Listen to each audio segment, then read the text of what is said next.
with 46 votes in favor, 1 vote against, and 1 abstain.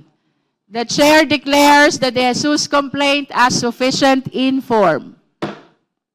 We shall now proceed to the determination of sufficiency in form. In compliance with the process, I understand that you've made mention, or the endorsers have made mention already, about their position with respect to form, but nevertheless, we will be requesting them to make a formal manifestation with respect to their complaints sufficiency in form, compliance to the sufficiency in form. We recognize the Honorable Nisay for his manifestation on the De Jesus impeachment complaint with respect to sufficiency in form.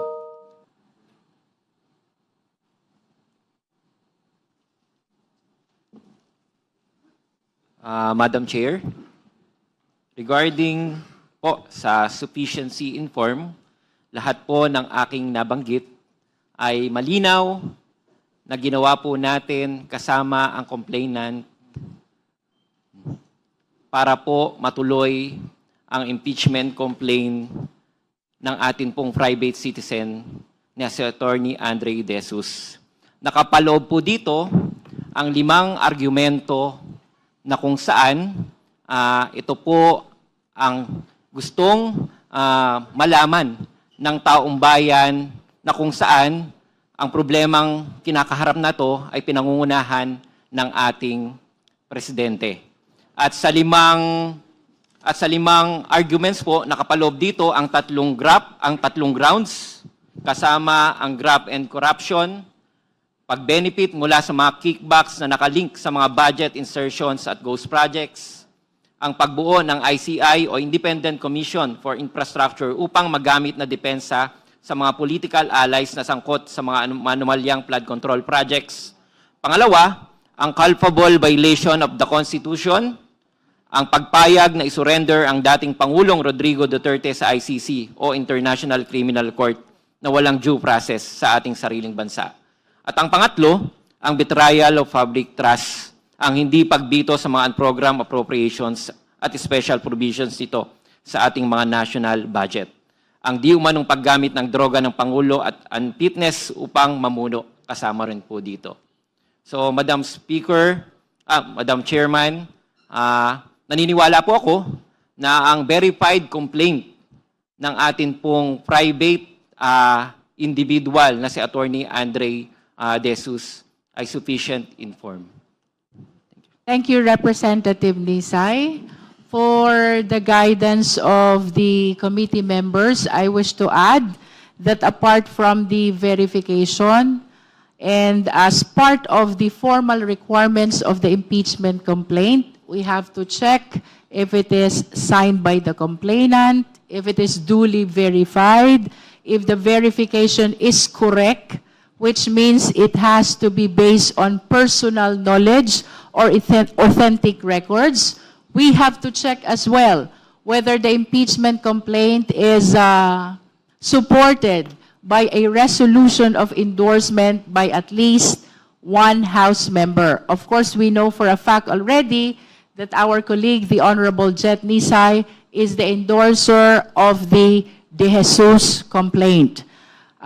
Representative Nisay has manifested already his position that the Jesus complaint is sufficient in form. Now, the chair wishes to hear the comment of the committee members.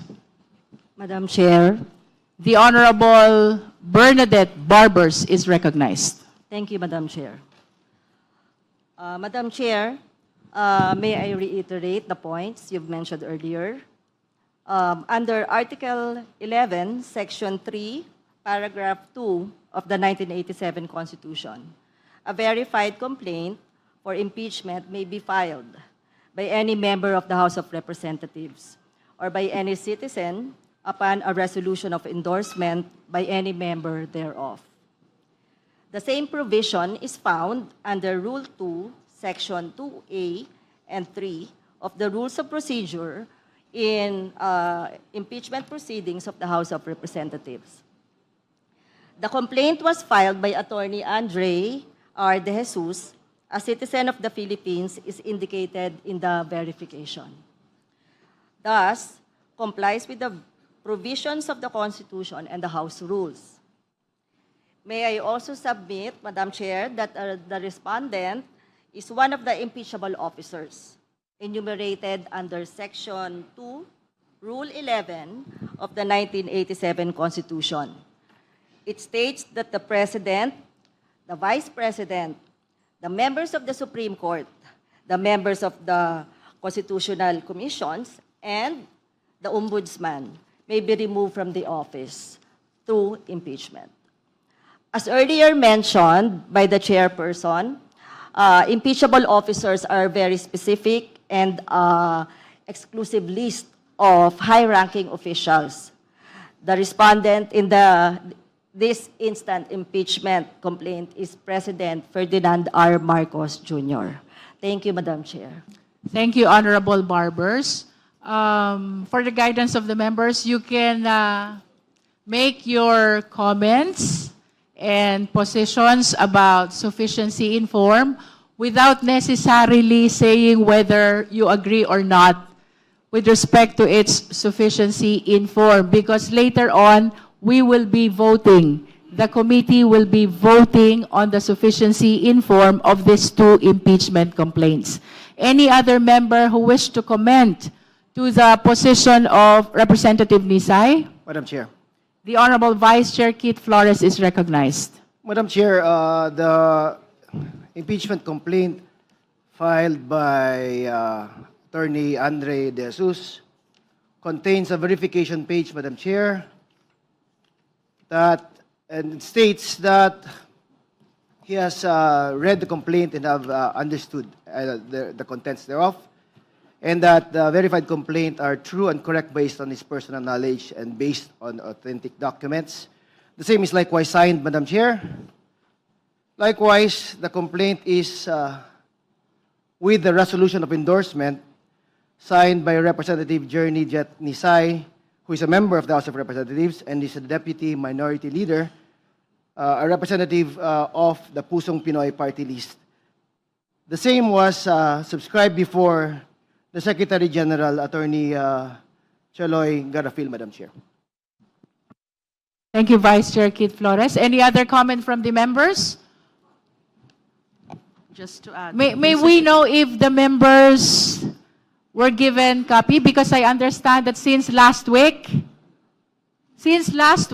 the Committee on Justice already forwarded the notice for today's hearing coupled with the copy of these two complaints, the Jesus complaint and the Masa et al. Complaint. If the members have no copy right now, kindly approach the committee secretariat so you can join the discussion as to the formalities necessary for the filing of this impeachment complaint.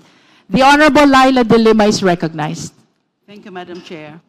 Just to add to the statements earlier, we should remember that this stage is merely a technical review. That is correct. Technical and ministerial review, That is akin correct. to determination of jurisdictional facts. So the complaint may be weak in substance and may contain exaggerated rhetoric, but it is not necessarily insufficient in form if it meets those requirements already mentioned, especially in writing, verified, accompanied by a resolution of endorsement, and that the identity of the impeachable officer is readily identifiable.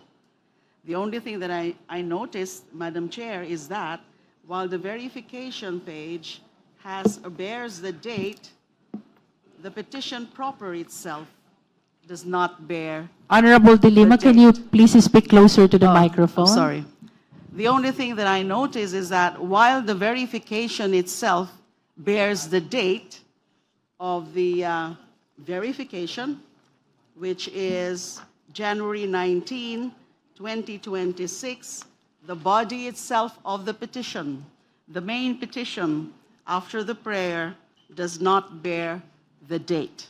But I'm not sure whether it's something that can render the whole petition insufficient in form. But I agree that all the other requirements are there, because part of being signed should also be dated. And the date should be both on the petition and on the verification. Maybe I'm just being so technical about it, but I would still consider that this is sufficient in form in its totality. Thank you. That is the De Jesus complaint. The De Jesus complaint. Okay. The observation of the Honorable De Lima about the blank date in the body of the De Jesus complaint is noted by the committee. Madam Chair. Madam Chair. The Honorable Tanwatco is recognized. Yeah, thank you, Madam Chair. Maybe for the benefit of the members who just received the complaint, is it possible to flash on the screen the verification page just to look at the signature, and it can be confirmed anyway by the endorser representative? We are directing the committee secretariat to kindly flash in the screen the De Jesus complaint, especially the verification part. Madam Chair, The Honorable Vice Chair Garbin. just a clarification on the verification of Attorney De Jesus.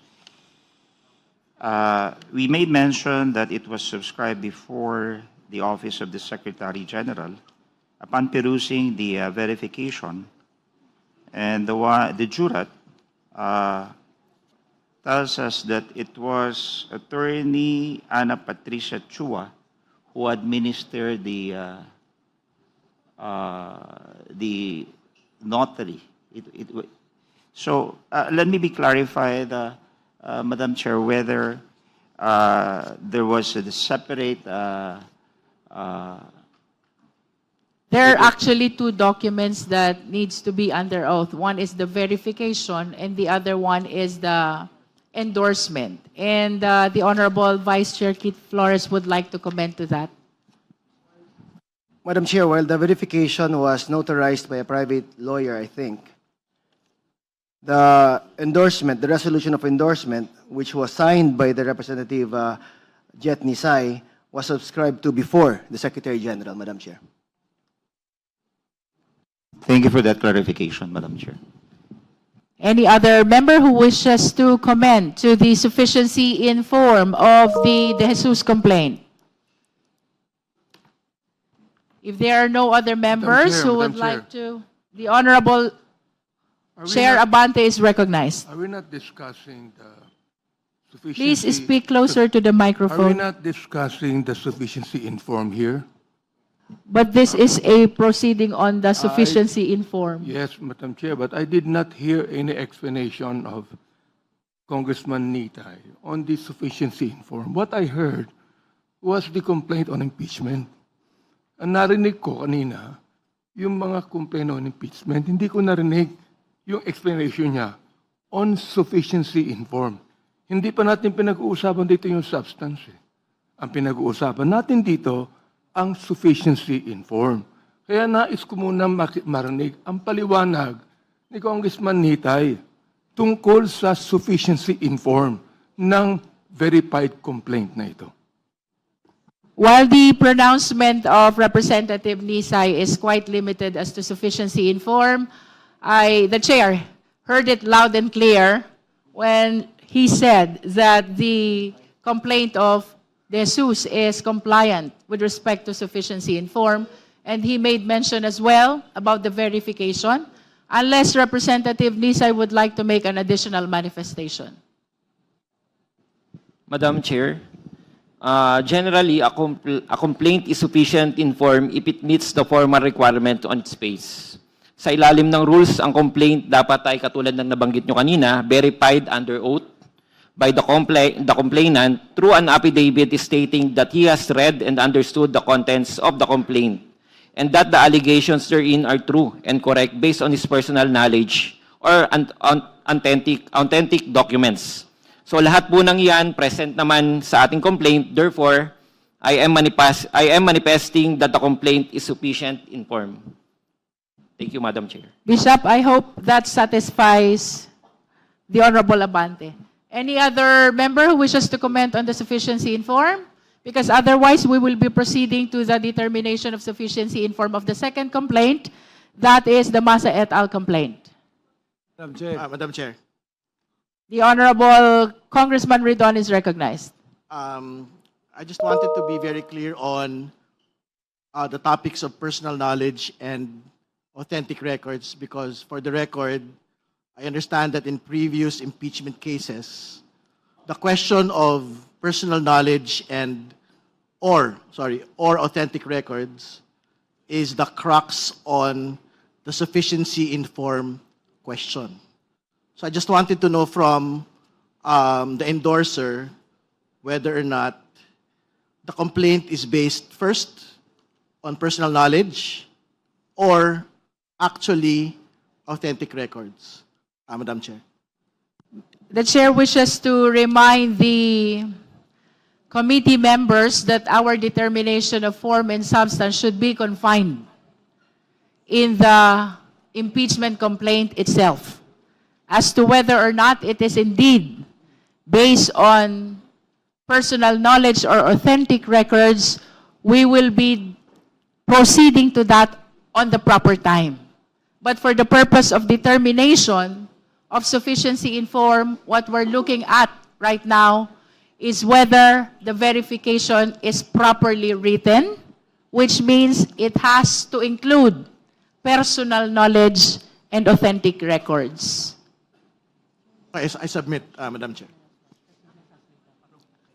May we flash on the screen for the benefit of those who wish to see the impeachment complaint. This is the verification part. Can you please zoom?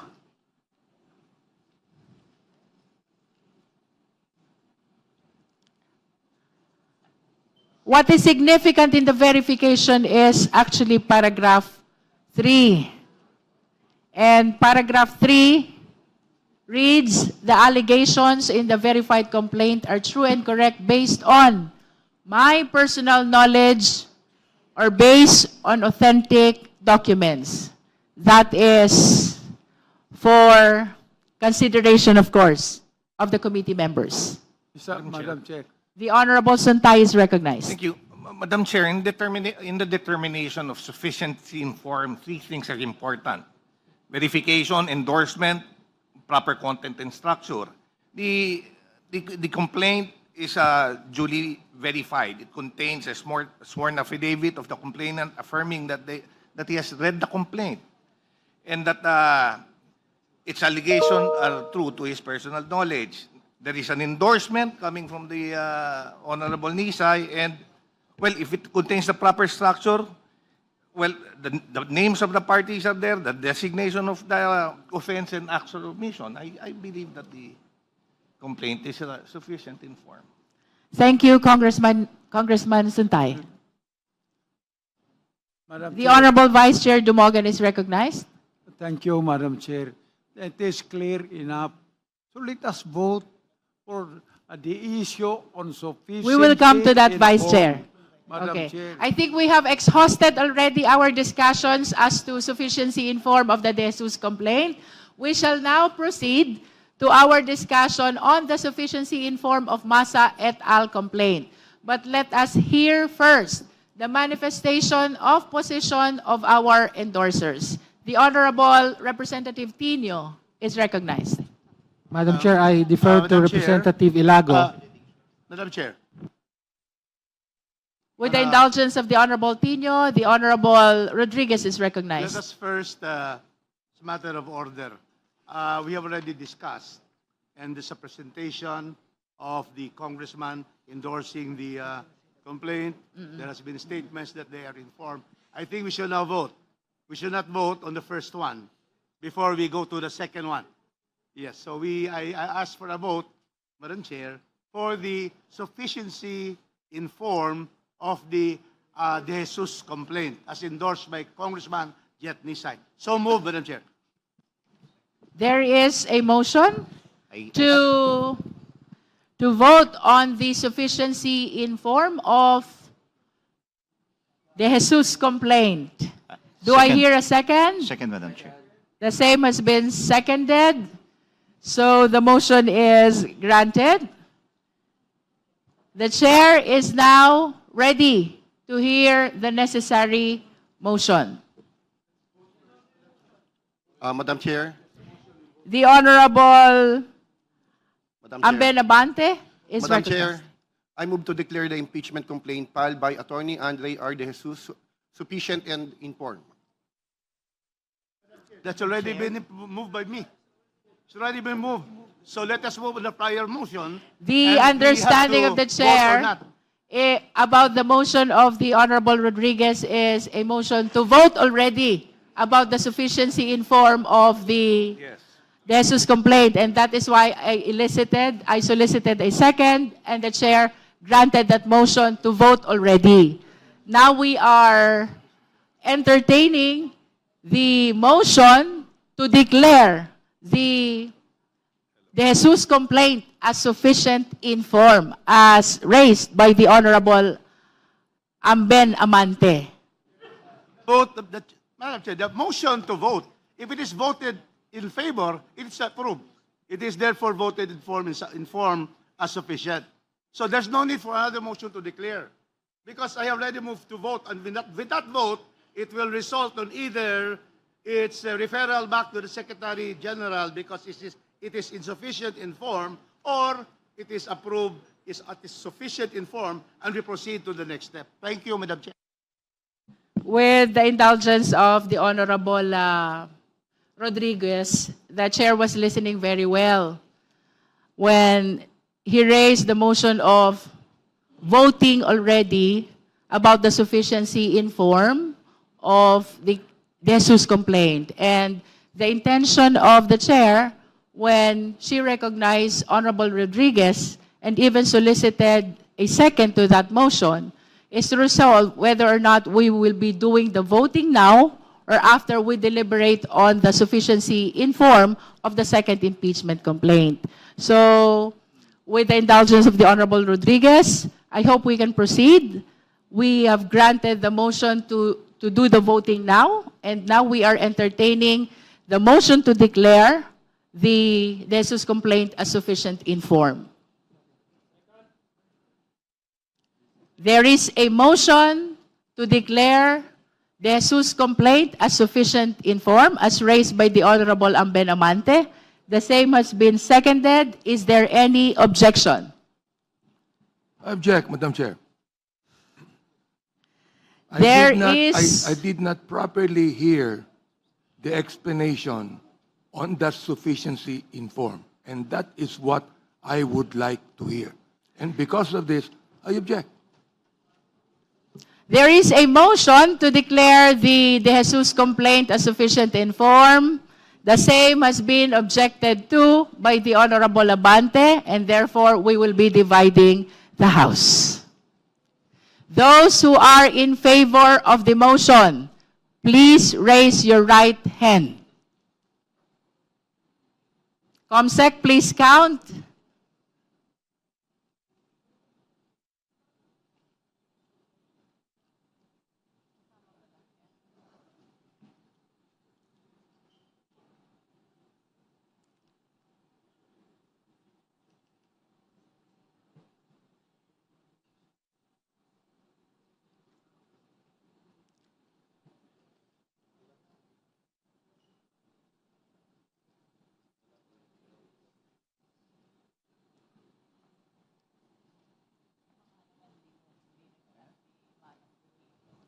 All right, did we get the number? Those who are not in favor of the motion, please raise your right hand.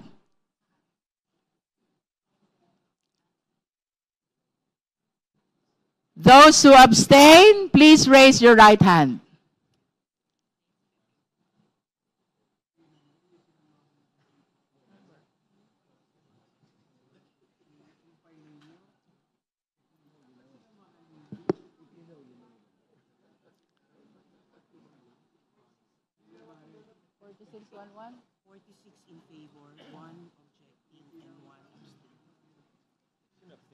With 46 votes in favor, 1 vote against, and 1 abstain, the chair declares the De Jesus complaint as sufficient in form.